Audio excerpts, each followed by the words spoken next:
No matter how messy your life look, no matter how dirty, no matter how wounded you are, no matter how shattered your life is, Jesus is saying, give it to me. He is the creator, he is the potter. He can remold you, he can repackage this life.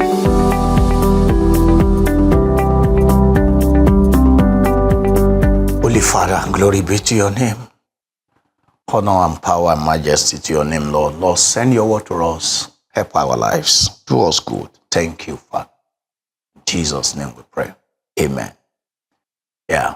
I want to conclude on the subject of gathering the fragments. Then I'm concluding by showing you the last two examples of the fragmented lives, especially those ones that we found in Jesus. There are many of them in the scriptures whose lives were fragmented. Not only Tamar,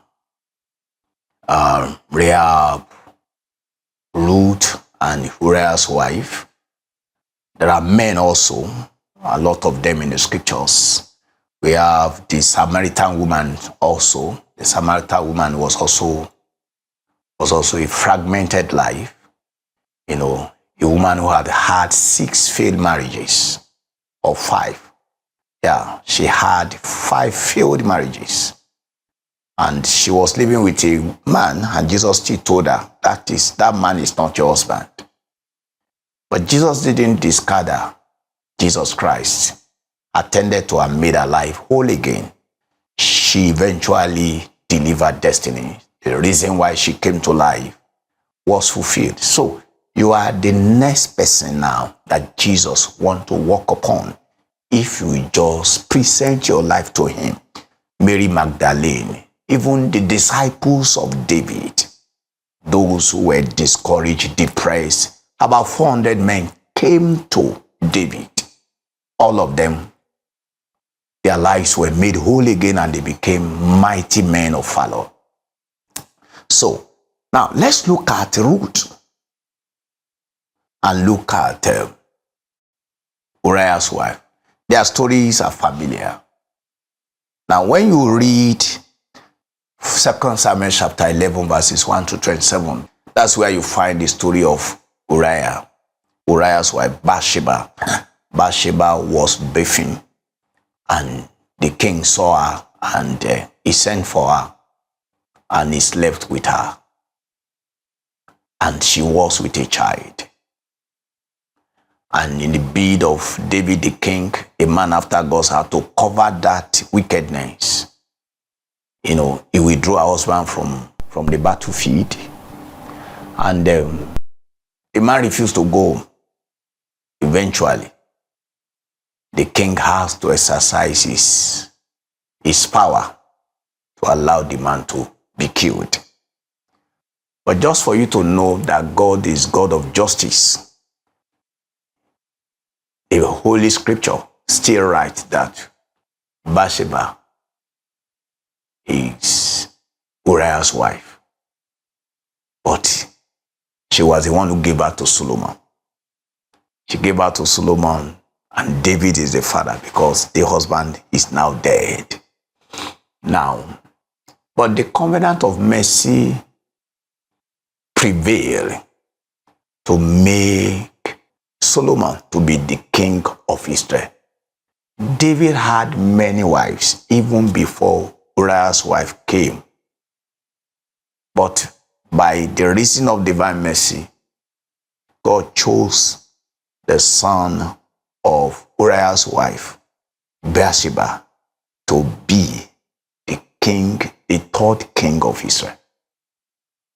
So what we are showing to you here is, no matter how messy your life look, no matter how dirty, no matter how wounded you are, no matter how shattered your life is, no matter how broken to pieces or your life have turned to thread, no matter how worse it look, Jesus is saying, give it to me. He is the creator. He is the potter. He can remold you. He can repackage this life. He can repackage this life. We read in that Matthew chapter 1 and verse number 5 and 6. And Jesse begat David the king. And David the king begat Solomon of her that had been the wife of Urias. God showed David mercy. God had mercy on Bathsheba too. And the compensation came by making her son to become the king of Israel, Solomon. And verse 6, and Jesse begat David the king, and David the king begat Solomon of her that had been the wife of Urias. Verse 5, and Salmon begat Boaz of Rechab, and Boaz begat Obed of Ruth, and Obed begat Jesse. Now, Ruth, coming to Ruth now. Ruth was a Moabite. She was a Moabitess. The tribe that God says they must not even enter into the midst of God's people. But mercy say no to that rule of law. It was Elimelech that took his wife and his 2 sons and traveled to Moab because there was no food in his motherland. And when he got there, he died. Before he died, his 2 sons married these Moabite girls, Ruth and Orpah, and the man died, the 2 sons died, and these women were stranded. They were fragmented. Yeah, Elimelech's life was fragmented by unfair woes of life. And it could be fragmented because his inward and outward life, they are in contrast. They are in conflict. There is a conflict. He was known to be a child of God, but he was disobedient to God.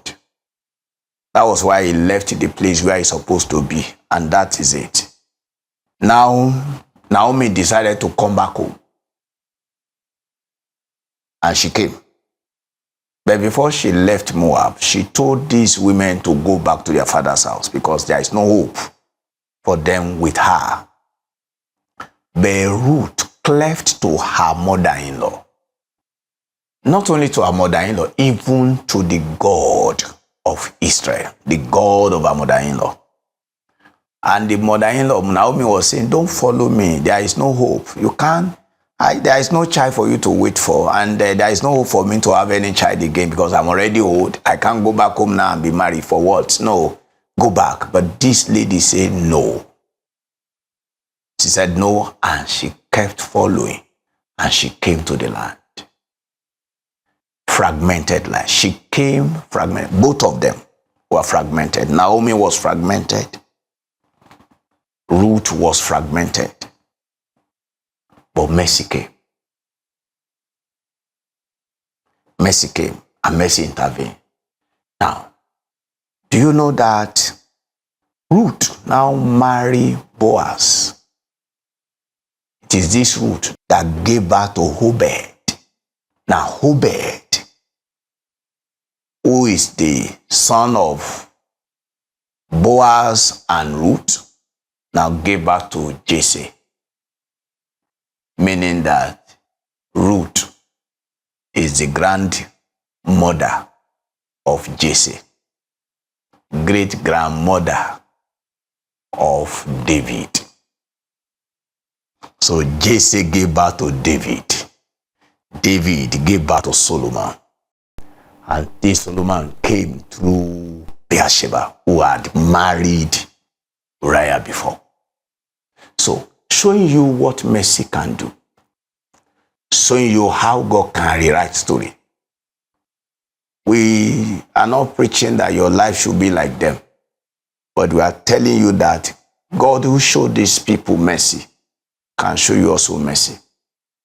God who gave these people new life can also give you new life.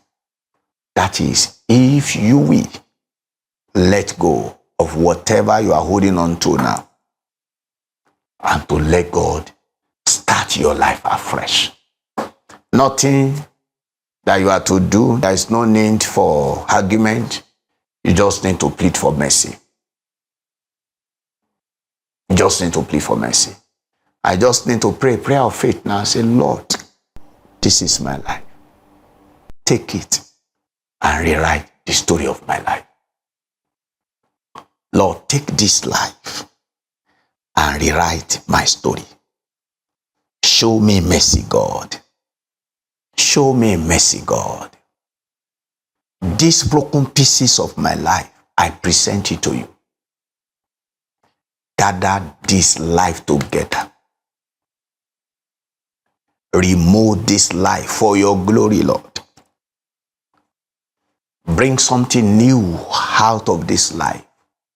Let your predetermined counsel still come to pass. Now that these your people still have the breath of life in them. Lord, I pray that you show each and every one of them mercy. I pray that you will attend to their predicaments, and you will also, in mercy, rewrite their story and give them a new beginning. Show to them that you are God Almighty, and there is nothing that is impossible for you. What you did to these women and many men in the Bible whose lives were being fragmented, may you in mercy do to your own, even now. Thank you, Lord, because you have done this. Glory be to your name. In Jesus' name we pray. Amen.